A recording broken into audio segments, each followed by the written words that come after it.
Hi, and welcome to Legal Affairs. My name is Diamond Liddy, and I'm the public defender of the 19th Judicial Circuit.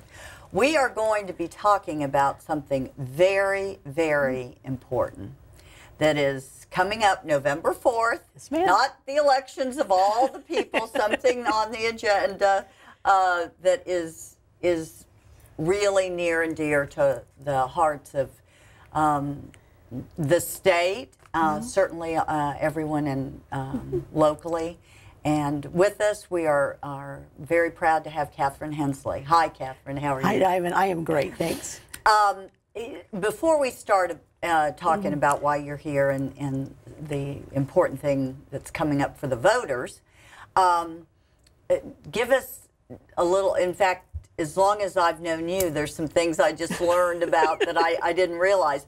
Certainly, you are here as the chair of the Children's Services Council of St. Lucie County, and you've been doing that, what, 15 years? This is my 15th year as chair. Oh, my gosh. Okay.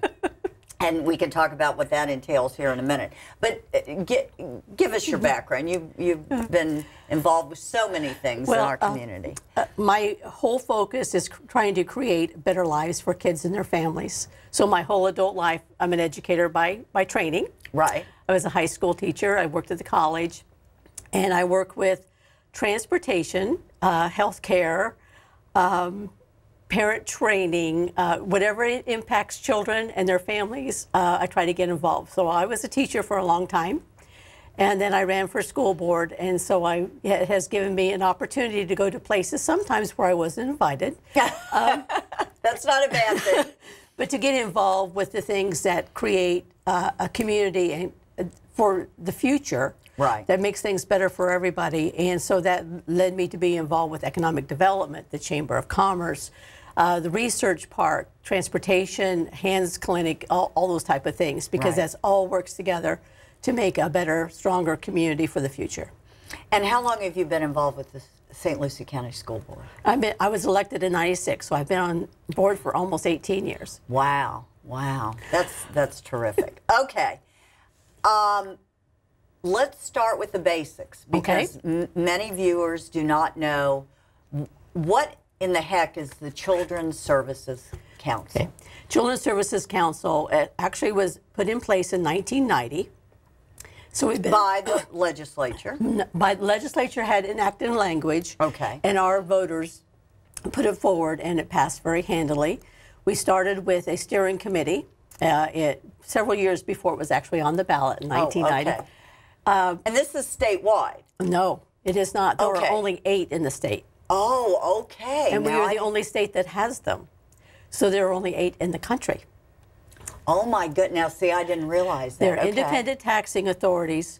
And what we do is we actually put out our agenda and our budget, and we fund preventive and early intervention programs countywide.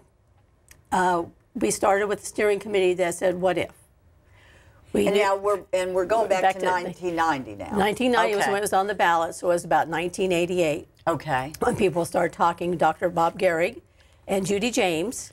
Oh, my goodness. Well, those are blasts from the past. Right. Yeah, they were very concerned about the state of children in our county. So they decided that if we had a dedicated funding source to look at the needs of children, that would make a better future for our children and therefore for our county. So they started doing this and putting the committee together. On 1990, it was on the ballot. It passed very handily. It is designed so that we give a report to our county commission on a very regular basis. They have the ability to pull the trigger anytime they want. That if they want to dissolve it, they can. If they want to put it back on the ballot, they can. They did not put this on the ballot this time, however. But the Children's Services Council... Who put it on the ballot? Senator Negron. Okay. Okay. So the focus is to improve the quality of life for all children in St. Lucie County. Okay. So every single child in this county has either directly or indirectly benefited from the Children's Services Council existence. We fund all or part of 52 programs. Okay. And they are very focused, and they are reimbursable only, so that we don't pay up front. They have to send us their bills, and every month we look at the bills very closely to make sure that they're meeting their their contract, and then we write them a check for the amount they spent for that month within their line. Okay, and we're not finished, but Right. let me interject. Give us an example of some 3 or 4 of the 52 programs. Okay, Boys and Girls Clubs. Oh, okay. Big Brothers, Big Sisters. Right. Frontline for Kids. New Horizons Student Assistance Programs. Oh boy. I mean, we actually, Hibiscus Children's Center. Now you don't. Children's Services Council doesn't fully fund these organizations, or do they? There are a couple that we fund over 90%. Really? For Right. example. Well, I can get, you know, Yeah, I here we have all go. these documents, but you know, there are some that we are trying to make them as independent as possible. But you know, 71 to 100% of the operating budgets are for Hibiscus Children's Center supporting families in crisis. Oh, okay. Which is, by the way, a national model, and that was we were number 2 for several years. Last year, we were number 1 in the country on that. Strengthening Families, that's a Okay. compilation of several groups Sure. that came together. Helping People Succeed, the BRAIN program.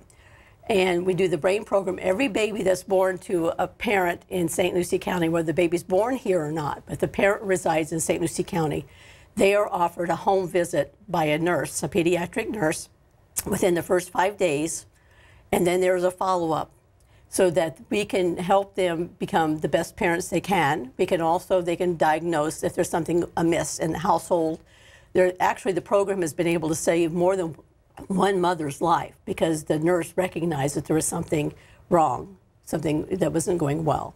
And so that's helped very much. So we find 100% of some of these programs. Wow. So there's a lot of things that we do. We you know, Kids at Hope. We fund Kids at Hope Sure. program. You've heard of that. Oh, of course. The Avenue D Boys and now Girls Choir started with an idea at Children's Services Council because we became very involved with it, knowing what arts do to the brain. So we actually had a line item for cultural arts for children to be involved with that. And music enhancement, helping people succeed after school programs. It goes on and on. But we fund so much of these. Some of these programs, especially the ones we fund 50% or more, without our assistance, they could not exist. Okay. There is no place else for them to go to get the money they would need to be able to exist. I got to go back here. Okay. Okay, we're jumping all around. We do this all the time. I'm sorry. The program that you said, so any family that has a child born in St. Lucie County, Correct. Regardless of income, or it's Correct. income driven? No, it is not income driven. So if you have a baby in Martin County or you have a baby in Indian River County or Okeechobee, but you happen to reside in St. Lucie County, you are offered the visitation from a pediatric nurse. Wow. To come to your home and help you. And what we've been able to do is those nurses are so well trained that they actually, like through Healthy Families and Sure. They actually can tie families up to services if they need them. And it is not income driven because just because you have substantial income doesn't mean you know how to be a good parent. Oh, absolutely. And you still need support. And you still got to Right. figure out what the heck this is all about. So right? none of our programs Okay. are income driven. Okay. Okay, so let's pan back a little bit. We're all over. So in this, Judy James, Bob Garrett got the idea, whatever, got it on the ballot. Right. It passed. And okay, so it's on the ballot. It passed, and what was the question that was asked of the voters? Basically, the question was, do you want to tax yourself to improve the quality of life for children? Basically, that was it. That's not the language, but that was the intent. No, that's what we want. And our voters said yes. Okay. And since that time... And what is the tax exactly? The cap is a 0.5 mil. Okay. We are under that cap, 0.4875. We could probably do more with more, but that's okay. We are known to be very cautious with the taxpayer dollars. We are very big in collaboration because collaborative natures happen to maximize taxpayer dollars. Sure. So by entities working together, we are able to build capacity without doing too much duplication. And the whole concept is to build capacity so that more and more children. Last year, we served individually over 34,000 kids. Wow. And when you talk about the families that were touched and the parents with our parent training toolbox, it is many, many thousands. And I do believe personally that every single person in this county benefits. Oh, yeah, whether they have children or not, Right. obviously. I used to have a bumper sticker that says, if you won't do what's right because it's right, I will tie it to your pocketbook. so Yeah. it is a return on investment. Right. We don't ask a great deal of the taxpayers. It is a tax. Right. But it is a return on investment that is phenomenal. For every $1 that we get in tax dollars, we actually think we can maximize up to $7. Wow. By preventative nature. Right. Also, for every dollar that comes in, one of our agencies uses that for a match. Okay. And so we are bringing in more than we are actually our gotcha. budget shows. Right. So, for example, the Early Learning Coalition. I said on Early Learning Coalition, but Right. That's okay. That's okay. the Early Learning Coalition by state law has to have a local match to be able to pull down the many millions of dollars. Right. Right. And the 100% funding of that local match is the Children's Services Council. Oh, I so see. that dollar Okay, brings right. down millions of dollars into our county for services for our children. Wow. So, And what, again, obviously I know, but what is the early learning? Because that's great. Early Learning Coalition is a collaborative of stakeholders around the table that works with school readiness as well as VPK programs, voluntary pre-K. And part of the focus of that is to get children that need early services. We actually have an ESC component, exceptional student education component, Right. so that children who need any services, any help can get it. But also parents who are working, parents who are basically working poor, Right. they qualify for a subsidy so they can keep their child in an appropriate, certified, approved School daycare center. Right. And so that we're, to be honest, we're very tight with our dollars, all of Right, us. right. We want to make sure Well, that, the tax, we want to make sure people that need- that everybody's doing what they're supposed to be doing, because we are looking at the lives and the future of children. And so we are very cautious at Early Learning Coalition, like we were at Children's Services Council and almost every place in this county, about being able to maximize the taxpayers' dollars and make sure that we track our return on investment. And we are tracking students' success as young as 3 years old, because we know that if we get the children with special needs early, we can help correct a lot of the behaviors and a lot of the problems, and help the parent become more supportive and more understanding of what's going on with their child. So we work with early steps and all these different programs. In our county, which is a very, I think, a unique county, It is. we have a network of agencies that work together across territory that I don't think exists anyplace else. No. With a single focus. And one of the people who used to be a critic actually made a comment at a public meeting that St. Lucie County seems to take the child and puts them in the middle of the table and then decides what that child and the family needs and finds it.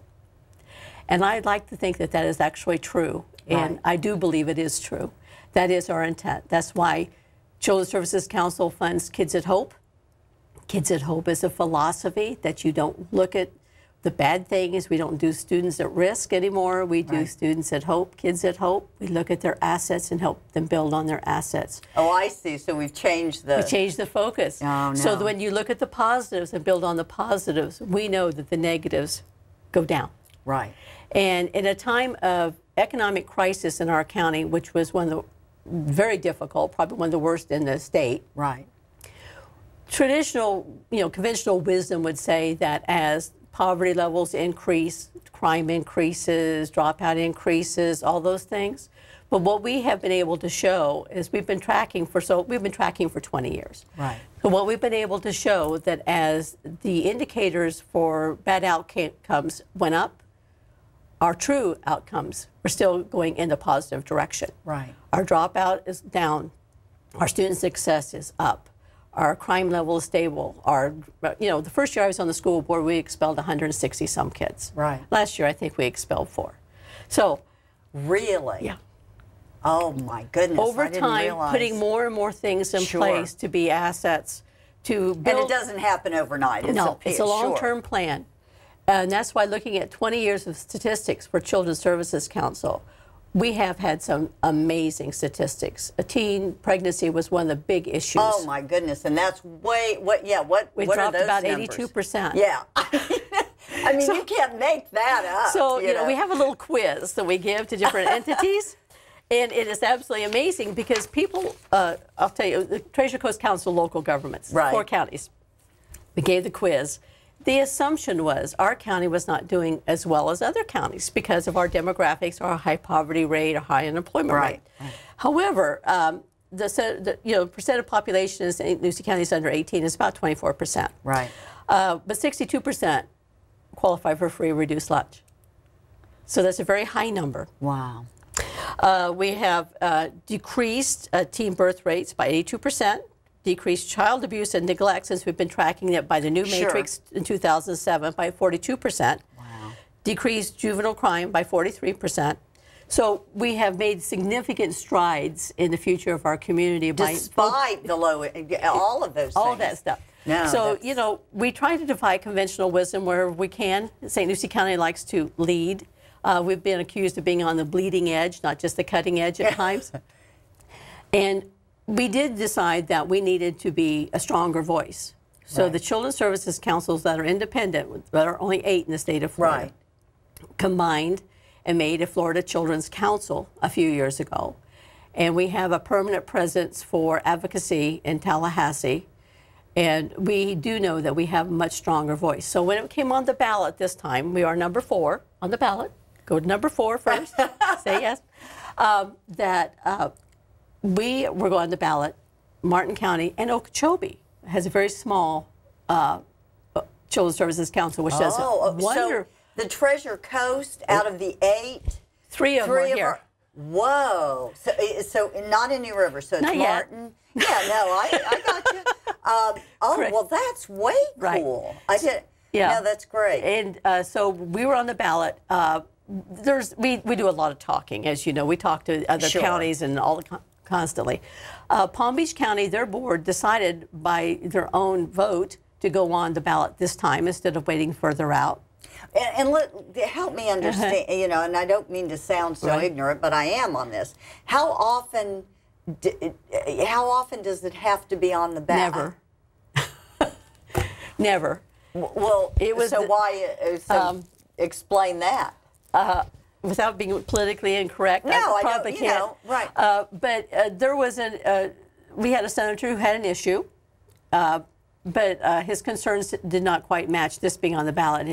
He was concerned about representation being appropriate. Right. The makeup of the board are 5 constitutional officers and 5 appointees by the governor. Okay. So we are all pretty much accountable to somebody. Okay. And we well, are, to the gut. I mean, right. yeah. That's, And then we all have to, twice a year, we give a report to the county. But anyhow, he had a concern, right.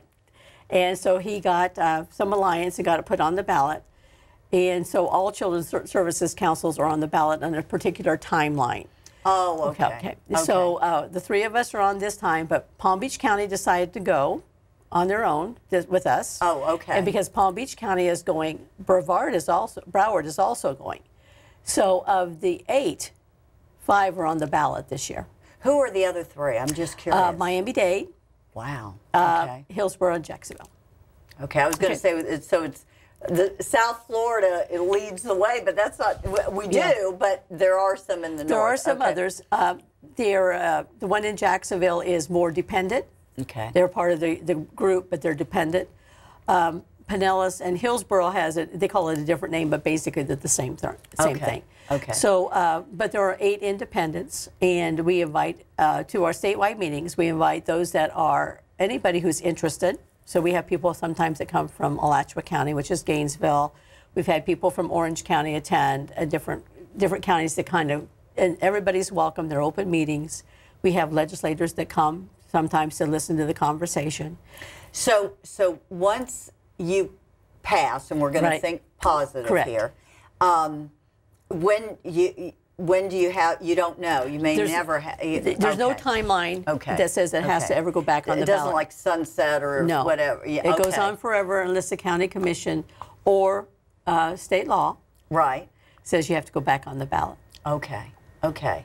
And November 4th is... November 4th is the when day. Okay. Okay. So, now we're still back. I don't think we've gotten past the 1990 here. Okay, so little by little, Right. you got the money, you got the funding. I'm curious, if I have an agency that helps children, how do I get money from you? There is a process, and it's on the web. Everything's on the web. We even have our own app. Okay. That's free, so you can get all that stuff off of your cell phone if you want. Okay. Okay. Yeah. So there is a process, and there's an application. Everybody who's interested in applying, they have a meeting and tell them the process. Okay. They also, because we know that a lot of our grassroots agencies are not overly sophisticated with dealing with funding. Sure. We have support for that. We have tied agencies up so they would have a fiscal agent that was stronger, so they would be qualified to be able to apply for some money. Okay. So it's a very open process. We often are asked, if you have a program in a church, can you apply? You absolutely can. We know the line in the sand. We monitor all the time. Right. But just because you happen to have a program that resides in a church doesn't mean that you cannot apply. Right. So it's open to everybody, every agency that touches the lives of children. Okay. In St. Lucie County. in St. Lucie County. Okay. So it is, there's a process, but there is a lot of... And who makes the final decision? Your board? The board does. The council Okay. does. The staff does a lot of the work. They do all the background work. They do some... To make sure they're even appropriate. Right, right. They do some hand-holding if they need to help them make sure that they're doing everything correctly. Right. We have a deadline. We are pretty strong on our policies and procedures that we want people to follow the rules. Right. And then the recommendation comes to the council, and then the council sits and decides whether to accept the staff recommendation, how to tweak it, whether to take it all back, how to do that. But the council has the final say on all funding and all agencies. And what is there a cap? Is there, the agency would decide, okay, God, 10,000 would help us this year, Right. or 100,000. Right. Okay. It depends on the program, and we do keep track of the cost per child depending on what they're doing. Right, right. And we found that some are going to not have the capacity to do what they want to do, so we can tie them up with another agency so they can work in tandem like we did with the Strengthening Families and Right, that sort of right, thing. right. Tie them up The with collaboration. the collaboration Yeah. where they can actually maximize their administrative or their accounting or whatever it might be, and that gives them more money to do direct services. And these agencies, what, are reviewed every month, every year, every... Well, they are visited on a regular basis by staff, Okay, sometimes with arrangements and sometimes not. okay, which is good. So they are visited very regularly, and the paperwork comes in every month. I would say we do a desk audit for every agency every month. Wow, okay. And then that so money to ensure that the money is going in the right used space. right. So the community needs to know that we do have defunded agencies in the past because they did not meet either the guidelines and or we- their goals. Sure. We have denied funding for certain things that were too iffy. If we didn't think that when they sent the paperwork in, it actually had direct line to the services they said they would do. We're very, very cautious. And our agencies are fabulous. I mean, they really are. We Well. started off very small, the Children's Services Council, with kind of being almost in a reactive mode at times. And over time, we became very proactive. We would find out what's the gap in the community, which is where we got the BRAIN program Right, right. and the baby visitation program. What's the gap? Yeah, where's the need in the community? And then how do we fill yeah. that and send out white papers? Here's what this community needs. Who's willing to come forward and help fill that gap? Oh, I see. See, okay. so years ago, you maybe remember we had several babies who suffocated in cribs that were inappropriate, sleeping that was Right. inappropriate. So yeah, there was that. Yeah. So we had this plan. Children's Services Council bought the cribs and all the sheets and stuff like that. The Sheriff's Department sent deputies to put the cribs together and install them. The lesson we learned was that when you have an inappropriate sleeping device, it would often end up on the curb and somebody else would pick it up. So then we had to have that understanding Oh, my that goodness. the Oh, sheriffs, yeah. the deputies, whoever were there, would have to take they take it. it with them and destroy them, and then they end up in the dump. So, Wow. we actually made little placards to pass out. So if the slats are this wide, call us, Yeah. type thing. We did baby seats for a long time. So whatever the need is in the community, we try to find a way to fill that need. We created it with Mike Lannon's help, an after-school network, Right. which helped a lot. He's now on the National After School Network, actually. Right. But, to see the kids when they were going home from school, if they were going by themselves, let's give them an opportunity. Let's give their parents an opportunity for them to know they're being safe and nurtured. Right. And so Children's Services Council, for a while, actually funded after-school snacks for Boys and Girls Clubs. Oh, I see. So whatever the need might be, we found that we need to be proactive and go out and find the services for our kids. So that's what we've done. And again, because we're about out of time, and so we got to give the final pitch here. But and how many agencies in St. Lucie County do you have? 52 funded programs. Which is unbelievable. And how do you have any? And you may not. How much money does this generate a year? Well, we have about an $8 million budget, so we know that it generates at least $8 million, and some years it's more than that. I got you. And in some cases, we can't tag the number. Yeah, but that's little money when you think, and again, such return on the investment. Well, the average homeowner, if you have the average appraised house in our county, the average homeowner next year will pay about $27.25, I think, a year. Well, and that's important to know, too. I mean, so it is a return on investment that is significant. The amount of money per household doesn't seem like a lot, but when you put that together and get to $8 million, you can do a lot of things to change your community. Oh, absolutely.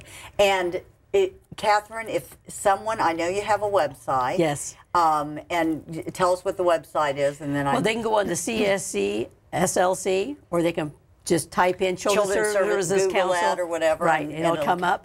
Everything is on there, our budget, all of our programs. The app, if you want to download that, it's free, and you can find out where all the programs are, as well as what they do. Right. What Not their just hours know, are. You can use these You can use 52 programs. Okay. We have tried to make sure that all of our agencies right now still have some level of capacity. So if there's anybody who needs an after-school program, a mentoring program, a mental health program for their child, or for themselves, let us know, and we'll try to tie them up with the right agency. Oh, that's great. And one last thing before we close. Is there a number they can call on that website if they've got a burning question, they don't know how to vote? There is a number. Now, I can tell you that staff can't tell people how to vote. Right. Oh, no, I understand that. But they can call me, and I'll tell them how to vote. And your number is? My work number, I'll give you my cell number, 519-0393. Perfect. And thank you so much, Catherine. It's been a pleasure. Thank you.